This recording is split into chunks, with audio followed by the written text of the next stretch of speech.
লক্ষ্মীপুরে তানজিমুল উম্মাহ ফাউন্ডেশন পরিচালিত তানজিমুল উম্মাহ হিফত মাদ্রাসার বার্ষিক পুরস্কার বিতরণ অনুষ্ঠান অনুষ্ঠিত হয়েছে। বুধবার দিনব্যাপী 2 শিফটে আয়োজিত এই অনুষ্ঠানে শিক্ষার্থী, অভিভাবক ও স্থানীয় গণ্যমান্য ব্যক্তিদের উপস্থিতি ছিল চোখে পড়ার মতো। এদিন সকাল 9টায় বালক শাখার শিক্ষার্থীদের জন্য এবং দুপুর 2:30টায় বালিকা শাখার শিক্ষার্থীদের জন্য পৃথকভাবে পুরস্কার বিতরণ অনুষ্ঠানের আয়োজন করা হয়। অনুষ্ঠানটি মাদ্রাসার বালক শাখা প্রাঙ্গণে অনুষ্ঠিত হয়। অনুষ্ঠানের সভাপতিত্ব করেন ফাউন্ডেশনের পরিচালক মোহাম্মদ ইকরামুল হক। এ সময় বক্তব্য দেন টুমচর ইসলামিয়া কামিল মাদ্রাসার সাবেক অধ্যক্ষ মাওলানা হারুনার মাদানী সহ অন্যান্য অতিথিরা।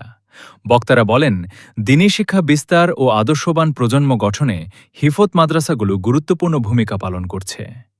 অনুষ্ঠান শেষে বিভিন্ন শ্রেণীতে কৃতিত্ব অর্জনকারী শিক্ষার্থীদের হাতে পুরস্কার তুলে দেওয়া হয়।